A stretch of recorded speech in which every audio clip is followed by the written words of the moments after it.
Manipur ki ahanba neuro patients ke amatangairaba specialized hospital neuro emergency trauma net multi speciality hospital singjai mathak tongtham likai da handuk chare hospital asna maruina BP stroke brain tumor lambi ki khudong thiba spinal disc prolapse spinal tumor amadi migraine chingba layengli hospital asida neuro ki layeng bar changba afaba makhal ki khusu khulai amadi machine marang kaida lei masina kokal mari leinaba tongan tonba makhal ki anaba sing ningthina layengli lamdam masida neurosurgeon yamna tangariba maramna chingmadi arapa mafumdagi lakpa anaba sing neurosurgeon unanaba honabada awaba kya mayongdari masida sunatna matam tintana anaba layengna maram oraga khudong thiba kya su mayongdari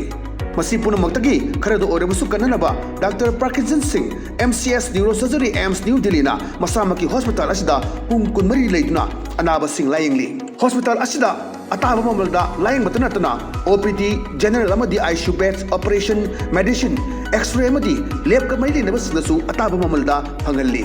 ngasi magdenshin biro amadi kudong saba singa silobiyo hena kubam road gidamak hospital asigi telephone number 7005534166 natraga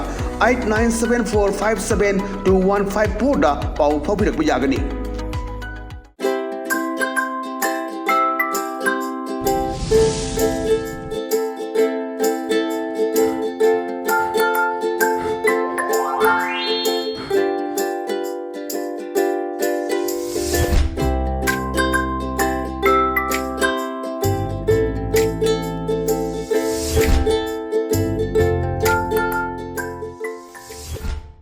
Kramjari ELITETV ki test of cartoon ki mahau meng ta video su ham tara mausari maro ngasi fala fam ko pause singi cartoon singda cartoonist na kari haning liba kari phonong liba kari wakal khalang liba do miam da sanong thamjage an malo khojage sanga express ki onthok pani da ista onthok pani da haris yam phajaba ngasi ga BBS ki yam phajaba koi ki India ki map ma ye yaure da Manipur ki map su ole global ki ma ya globe sida India ki map su hole aduga tha je thue aduga tha sina kappaga leibagi sinne ada man idi wai jam phajaba Manipur is killing field azti koi Manipur yamna mihan mi pungi mihan pum to adum mafam ole killing field ma the Manipur government is as useless as the moon in daytime Manipur lengak se kaim da kana da bo oide kamaina oidaba koi nungdan gi matam da tha si kaim da kana de nungsa gi mangal do nu khanjal le da ma je thoi thok ti khang de duna the government of Manipur is useless as the moon in daytime. No law, no mercy. Law leitre, minungsi leitre. Ayamna aduna hadith tongani mayam sinimisi. Matuk ka ga heart pa mayama. Iban hausi fauda hariba. Makak masado thunga pizira abra. Marit kumjalaga moy leibaduda. Mahau matauki gain tongnari basi yama tabla nungai taba saram chat padumba. अखोई निशा चासलगा सोना कन तौरिब अदुननी बर्मादा म्यांमारगा military जुंता नग मोय एक हात अंगांग नेबी खाक्तगी हेक the bombing तौदना अदगी air strike तौदना हाटली म्यामसे सु म्यामसे the काई खनर कोफम दुने लाइसे दुना सुगुंबा इशू लेबा मणिपुर से अदुंबा लो लेतबा मार्सी ले मिनुसी लेतबा अदुंबा कानदबा सरकार जिसु पुरा नुंथिन थोकबा थागा चप मानरे हैदना पोंगतुबा यामना फजबा अदुंबा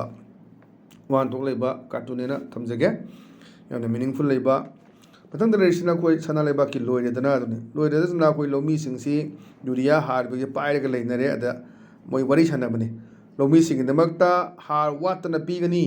लोमी सिंग वहलरुय हारिनेना ngara कोई चिमिसना लमथाबा संजन थोंगदगी ट्रक मयाम हालोक्तना लोमी सिंदा फंगनब होनगिबगी मतंग दुने अदैदा अमदा खुमकपने चिंगदा पोबी थारिबा सिंग असिगसु वालहल लुदोई जाला हन हाइबा हाइदुनी चिंग तमने मताम द वालहल लोइदना दुम होय हारगी सुसी सही गुदिंग नुम थोकबने अदु हंदक्ति इरांग लाकपदगी इम्फाल मोरे लंबी चतप यादबा अदुना हारसी मांग्रगा मोरे दे लेरमे मोरे द फारेना तव मयाम कोई थेंगनग्रबनी अदुगी पोतु दनी थमई पोचना लोमी जिगदमता हार वातना पिगनी loamy Singh वालरुय हाइने हाइकंदा Ching the Bobby थारिबि सिंग असिगसु वालहल लुदोई जाला ना हाइदा पोदोपा याना फजबा ngorang chief minister na chung tamam to wala lo haiba wafam du da thamakpa cartoon ne thamjage mathang da leisna khoi pona phumgi balu he dune balu he sidam phajaba jik dum mayam na phagi tongna ga hainar budni ha na gine lem na tharo henda kina ena adi senior ni ga ni phagi tongna budo adugi potu da ne adaman hairakpa file je pusalakpa ne eni atopa thabaki adama ji pakala hey ena adi sinaga da bo di che sang ore di ngai khoko yaman khre NIA ꯐꯥꯎ ꯁꯥꯎꯔꯅꯤꯅ ꯅꯍꯥꯟ ꯐꯥꯒꯤ ꯇꯧꯕ ꯑꯩꯈꯣꯏꯒꯤ carton ꯑꯃꯁꯨ ꯌꯥꯎꯕꯅꯦ ꯃꯅꯤꯄꯨꯔꯒꯤ ꯑꯣꯏꯅ ꯀꯥ ꯑꯃ ꯍꯥꯡꯉꯣ ꯑꯗꯨꯗ ꯐꯥꯏꯜ ꯃꯌꯥꯝꯗꯨ ꯂꯣꯏ ꯍꯥꯞꯆꯤꯜꯂ ꯊꯝꯃꯣꯅ ꯍꯥꯏꯕ ꯐꯥꯒꯤ ꯑꯃꯁꯨ ꯇꯧꯕ ꯑꯗꯨꯝ ꯀꯥꯔꯇꯨꯟ ꯑꯃꯁꯨ ꯌꯥꯎꯕꯅꯦ ꯑꯗꯨꯅ ꯐꯥꯏꯜ ꯄꯨꯁꯜꯂꯛꯄꯗ ꯍꯦ NIAꯗ ꯄꯤꯒꯗꯕ ꯑꯣꯏꯔꯗꯤꯅꯦ ꯑꯝꯇ ꯉꯥꯏꯈꯣꯀꯣ ꯌꯥꯝꯃꯟꯈ꯭ꯔꯦ NIA ꯐꯥꯎ ꯁꯥꯎꯔꯛꯑꯅꯤꯗꯅ ꯑꯗꯨꯅ ꯑꯩꯈꯣꯏꯒꯤ ꯑꯦꯅꯤ ꯇꯧꯕ ꯀꯥꯟꯗ ꯑꯩꯈꯣꯏ NIAꯗ ꯁꯤꯟꯅꯔꯅꯤ NIAꯗ ꯁꯤꯟꯅꯔꯅꯤꯅ ꯍꯥꯏꯕ ꯄꯣꯠꯇꯨ ꯑꯗꯩꯗ ꯕꯦꯁ ꯇꯧꯔꯛꯄ ꯌꯥꯝꯅ ꯐꯖꯕ ꯍꯥꯏꯇꯥꯔꯦ ꯑꯗꯨꯝꯕ ꯋꯥꯟꯊꯣꯛ ꯂꯩꯕ ꯀꯥꯔꯇꯨꯟ ꯍꯥꯏꯅ ꯊꯝꯖꯒꯦ ꯃꯊꯪꯗ ꯂꯩꯔꯤꯁꯤꯅ ꯑꯩꯈꯣꯏ ꯍꯨꯏꯌꯦꯟ ꯂꯟꯄꯥꯎꯒꯤ ꯑꯁ ꯂꯣꯏꯔꯦ ꯍꯥꯏꯕꯗꯨꯅꯦꯕ ꯑꯗꯨꯗ ꯍꯧꯖꯤꯛꯁꯤ ꯃꯌꯥꯝꯁꯤ ꯀꯅꯥ ꯃꯥꯡꯒꯤ ꯃꯌꯥꯝꯁꯦ ꯅꯍꯥ ꯃꯌꯥꯝꯁꯦ ꯐꯝꯃꯒ ꯂꯩꯕꯅꯤ ꯑꯗꯣ ꯑꯍꯟꯁꯤꯅ ꯃꯣꯏ ꯀꯩꯅꯣꯒꯤ ꯑꯣꯏꯕ ꯇꯥꯔꯦ ꯍꯣꯝ ꯒꯥꯔꯗꯀꯤ ꯀꯔꯤꯒꯤ ꯍꯟꯗꯛ ꯏꯔꯥꯡ ꯇꯧꯕꯗꯨꯒꯤ ꯃꯔꯝ ꯑꯣꯏꯗꯣꯏꯅꯤ ꯑꯗꯩꯗ ꯃꯥꯅ ꯍꯪꯕꯗꯨꯅꯦ ꯅꯈꯣꯏ ꯃꯌꯥꯝ ꯀꯩꯗꯧꯔꯤꯑꯅ ꯑꯗ ꯈꯨꯝꯃꯦ ꯊꯕꯛ ꯂꯩꯇꯗꯅ ꯖ꯭ꯋꯥꯔ ꯁꯥꯟꯅꯔꯤ ꯁꯥꯔꯅ ꯍꯧꯖꯤꯛ ꯃꯌꯥꯝ ꯏꯁꯨ ꯂꯩꯈꯤꯕ ꯇꯣꯉꯥꯟ ꯇꯣꯉꯥꯟꯕ ꯗꯥꯕꯤ ꯗꯤꯃꯥꯟ ꯇꯧꯔꯒ ꯂꯩꯈꯤꯕ ꯄꯣꯠꯇꯨꯒꯤ ꯌꯥꯝꯅ ꯃꯊꯧ ꯇꯧꯗꯅ ꯂꯩꯔꯦ ꯃꯣꯏꯁꯦ ꯇꯧꯐꯝ ꯈꯪꯗꯅ ꯂꯩꯔꯦ ꯍꯥꯏꯕꯒꯤ ꯐꯤꯕꯝꯗꯨꯗꯩꯗ ꯊꯝꯃꯛꯄ ꯑꯗꯨꯝꯕ ꯀꯥꯔꯇꯨꯟ ꯑꯣꯏꯒꯅꯤꯅ ꯊꯝꯖꯒꯦ ꯃꯊꯪꯗ ꯂꯩꯔꯤꯁꯤꯅ ꯑꯩꯈꯣꯏ ꯅꯥꯔꯣꯟ ꯊꯧꯗꯥꯡꯒꯤ ꯍꯋꯥꯗꯣ ꯂꯩꯔꯥꯡꯗꯣ ꯑꯗꯨꯅ ꯑꯗ ꯌꯥꯝ ꯀꯨꯏꯅ ꯅꯥꯔꯣꯟ ꯊꯧꯗꯥꯡꯁꯤ ꯐꯣꯡꯉꯨꯗꯔꯦ ꯍꯧꯖꯤꯛ ꯐꯣꯡꯉꯛꯑꯦ ꯑꯃꯨꯛ ꯑꯗꯨ ꯀꯥꯔꯇꯨꯟꯁꯤ ꯍꯥꯟꯅꯁꯨ ꯑꯗꯨꯝ ꯌꯥꯎꯈ꯭ꯔꯕꯅꯤ ꯑꯩꯈꯣꯏꯒꯤ ꯉꯁꯥꯏꯒꯤ ꯏꯂꯦꯛꯇꯦꯠꯁꯤꯅ ꯍꯪꯕ ꯂꯥꯛꯄꯅꯦꯕ ꯃꯈꯣꯏꯗ ꯀꯃꯥꯏꯅ ꯇꯧꯅ ꯃꯁꯥꯁꯦ ꯅꯨꯡꯉꯥꯏꯒꯗꯒꯦ ꯍꯥꯏꯗꯅꯀꯣ ꯑꯗꯨꯗ ꯀꯔꯞꯁꯟ ꯐ꯭ꯔꯤ ꯍꯥꯏꯕ ꯒꯨꯂꯤꯗꯣ ꯆꯥꯕꯤꯔꯣ ꯃꯔꯥꯏꯅ ꯐꯖꯔꯅꯤꯅ ꯃꯥꯅ ꯅꯥꯔꯤꯗꯣ ꯑꯗꯩꯗ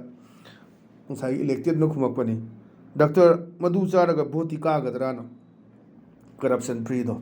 ꯑꯗ ꯌꯥꯝ ꯐꯥꯒꯤꯕ ꯅꯣꯛꯅꯤꯡꯕ ꯑꯗꯨꯅ ꯀꯔꯞꯁꯟ ꯂꯩꯔꯤ ꯃꯌꯥꯝꯁꯤꯡꯁꯦ ꯑꯃꯨꯛꯇꯪ ꯑꯩꯈꯣꯏꯅ ꯍꯥꯏꯕꯗꯣ ꯁꯤꯕꯗ ꯄꯨꯕ ꯌꯥꯒꯗꯕ ꯑꯝꯇ ꯂꯩꯇꯦ ꯁꯤꯕꯗ ꯀꯔꯤꯝꯇ ꯄꯨꯔꯣꯏ ꯂꯩꯖꯔꯤꯕ ꯈꯔꯗꯨꯅ ꯇꯧꯔꯒ ꯑꯩꯈꯣই ꯃꯥꯒꯤ ꯙꯔꯃꯗꯨꯒꯤ ꯃꯇꯨꯡ ꯏꯟꯅ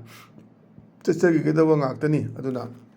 ꯋꯥꯈꯜ ꯇꯥꯃꯤꯟꯅꯁꯤ ꯍꯥꯏꯕ ꯋꯥꯐꯝꯗꯨꯗ ꯊꯔꯛꯄ ꯌꯥꯝꯅ ꯐꯖꯕ ꯑꯗꯨꯝꯕ ꯀꯥꯔꯇꯨꯟ ꯍꯥꯏꯅ ꯊꯝꯖꯒꯦ ꯑꯗꯨꯅ ꯀꯔꯞꯁꯟ ꯐ꯭ꯔꯤ ꯍꯥꯏꯕ ꯒꯨꯂꯤꯗꯣ ꯆꯥꯕꯤꯌꯨ ꯃꯔꯥꯏꯅ ꯐꯖꯅꯤ ꯍꯛꯆꯥꯡ ꯅꯨꯡꯉꯥꯏꯇꯕꯅꯤ ꯑꯗꯩꯗ ꯗꯥꯛꯇꯔ ꯃꯗꯨ ꯆꯥꯔꯒ ꯚꯣꯠꯇꯤ ꯀꯥꯒꯗ꯭ꯔꯥꯅ ꯚꯣꯠꯀꯤꯁꯨ ꯄꯥꯈꯠꯂꯛꯄꯗꯣ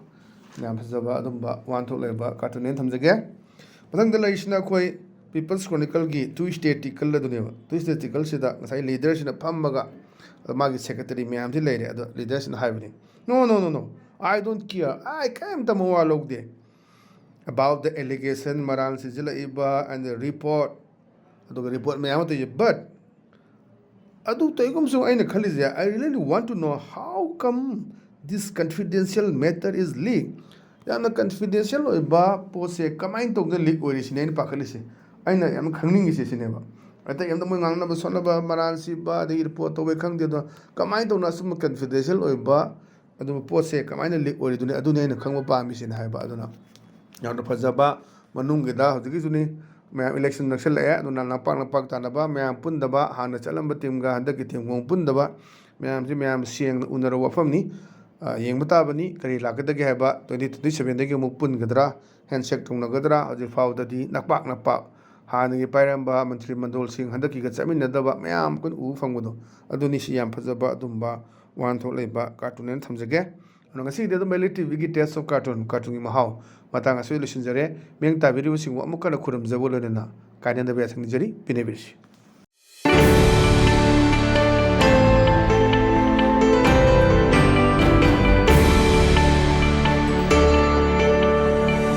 emergency trauma net multi speciality hospital singjai mathak tongtham likai da handuk chare hospital asna maruina bp stroke brain tumor lambi ki khudong thiba spinal disc prolapse spinal tumor amadi migraine chingba layengli hospital asida neuro gi layeng bar changba afaba makal gi khusu khulai amadi machine marang kai de lei masina kokal mari lena ba ton ba makal gi anaba sing ningthina layengli lamdam masida neurosurgeon yamna tangariba maramna chingmadi arapa hom dagi lakpa anaba sing neurosurgeon unana ba honabada awaba kya mayongdari masida sunatna matam tintana anaba layengna maram oraga khudong thiba kya su mayongdari masi punamakta kharado orabusu kananaba Dr. Parkinson Singh MCS Neurosurgery AIMS New Delhi na masamaki hospital asida pung kunmari leituna anaba sing layengli hospital asida ataba mamalda layeng matana OPD general amadi ICU beds operation medicine x-ray amadi lab ka mai lena basinasu ataba mamalda hangalli ngasi magrension biro amadi kudong saba singa silobiyo hena kuba morol gidamak hospital asigi telephone number 7005534166 natraga 8974572154 da pau phabirak yagani